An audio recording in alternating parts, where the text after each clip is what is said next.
Good morning or afternoon, World Civilizations class. This is our first video of our second week, and we're going to do it together in class so that we can learn how to watch videos and how to take notes and be successful in World Civilizations class. So today we're going to be talking about the first humans and the path to civilization. So let's go ahead and get started. Couple questions to think about here. What was life like before the invention of agriculture and civilization, and what was life like after? We also want to see with early humanity how agriculture caused civilization, or how it led to the creation of civilization. And on top of that, what is civilization? What do we mean by being civilized, or the civilized world? A definition might be different for different people, but we're going to have a working history definition. So let's go ahead and get started. Homo sapiens, those are humans, that's us, migrated first from Africa to Europe and then Asia. Humanity developed in Africa, and what we know from evidence, especially anthropological evidence and archaeological evidence, are these humans developed in Africa. They were mostly nomadic, and from there they spread throughout Europe and Asia, and then even into North and South America. There are two kind of time periods we're going to look at as part of what we know as the Stone Age, which is defined by the use of stone and bone tools. The Stone Age was approximately 2 million to 4,000 years ago. And we can break this into two periods. The Paleolithic period, which was about from the beginning of humanity to about 10,000 years ago, and then the Neolithic period, which comes with the invention of farming. So we're going to start out talking about the Paleolithic era, in which we had hunters and gatherers. Men basically in these societies hunted big game, mammoths, mastodons. They would have been nomadic, following these herds from place to place, moving during each season as the weather got warmer, moving north as the weather cooled off, moving south.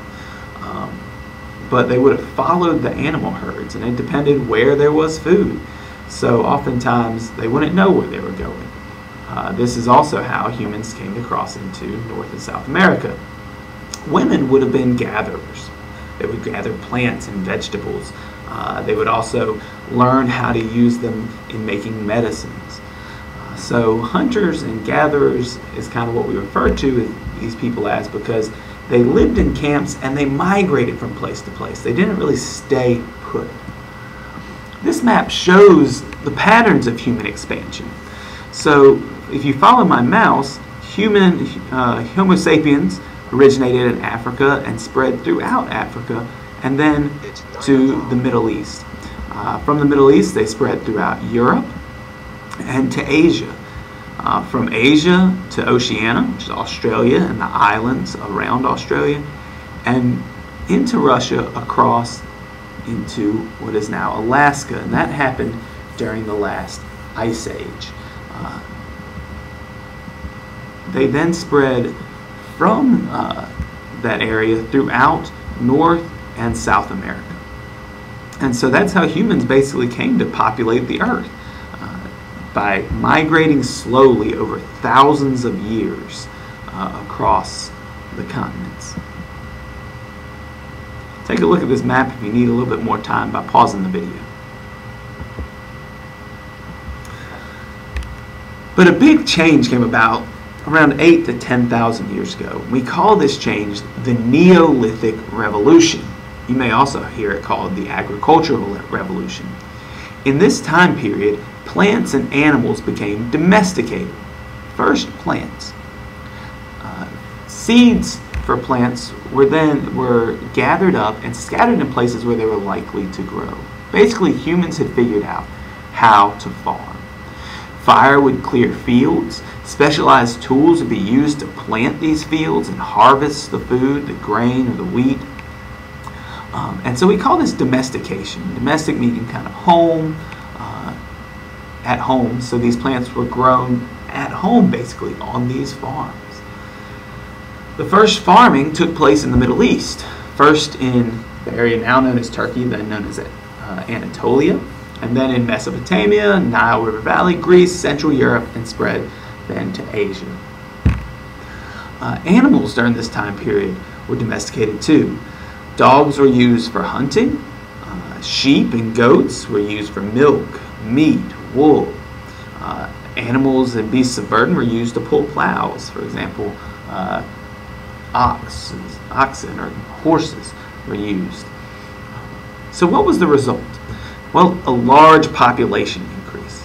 So I want you to think to yourself, why is this? Why was there a large population increase when farming was invented? This map shows the spread of agriculture throughout the world, and we see it originate in two places mainly.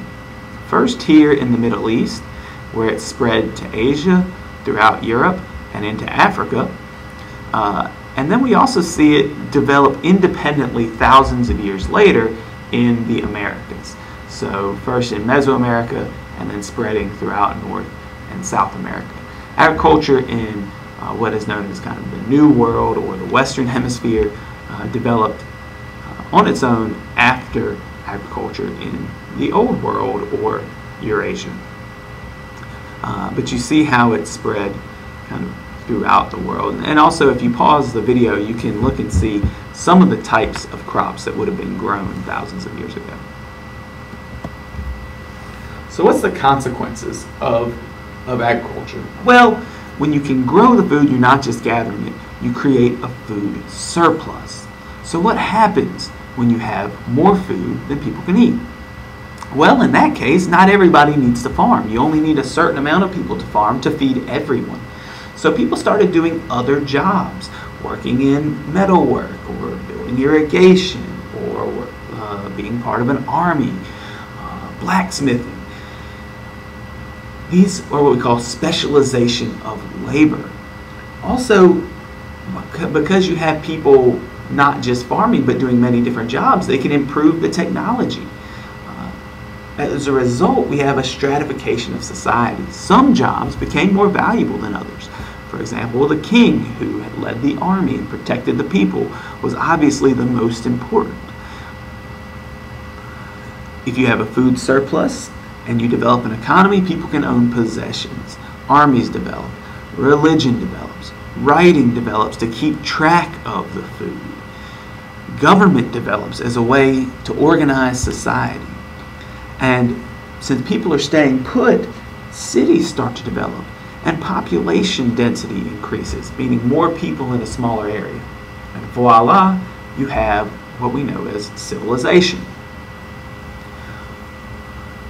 There are 8 major traits of civilizations, although this list can change depending on what you're looking at. So let's look at them. First of all, cities, population centers, a place where people stay put and live. First, these were villages, and they became towns, and then developed into more sophisticated cities. Secondly, a political system based on territory rather than kinship. So instead of just having a group of people who are related to each other, you had people who were under the same government, whether they were related or not, just because they lived in a certain area. Thirdly, people engage in those specialized non-food producing labor. Those are those jobs that were not farming. Next, status distinction based on wealth. So this is where money becomes important. Of course, wealth could mean a number of different things. It could mean how many cows you have. It could mean how much land you own. It could mean how big your home was. So wealth is a better term to use. Monumental building. Think about the pyramids in Egypt. All right, these are examples of great leaps in architecture, building of temples, building of palaces. These things would have been traits of civilizations. A system for keeping permanent records, mostly writing we think about when we think about this. So the first system of writing developed was cuneiform in Mesopotamia. You had hieroglyphs in Egypt, and different areas of the world developed different systems of writing. Seventh, long-distance trade. Civilizations would have interacted with one another. For example, Mesopotamia and the Nile River Valley interacted a lot and would trade for supplies and raw materials that the other needed. And lastly, when you have more time on your hands, you can take up a sophisticated interest in science and art. People were trying to figure out ways to do things better, and they did this through scientific testing. For example, trying out different plants on sicknesses to see what would work, or trying to grow the same food in different types of soil, or using different methods of irrigation to see what would work best. And then, of course, art, which include painting or writing, storytelling, oral traditions. These are all what we'd consider traits of civilizations. And I'm going to leave you with this, where the first river valley civilizations developed. We had 4 major river valley civilizations in the Eastern Hemisphere and a couple in the Western Hemisphere. So the first to develop, first civilization was in Mesopotamia between the Tigris and Euphrates rivers. We also had the Nile River Valley develop, and that was kind of ancient Egypt. In India, the Indus civilization, or the Indus River Valley. And here in China, in the Huanghe River region, or the Yellow River, we had civilization develop. Independently and later, we had civilizations develop in Mesoamerica and in the Andean regions of South America. That would eventually become the Inca.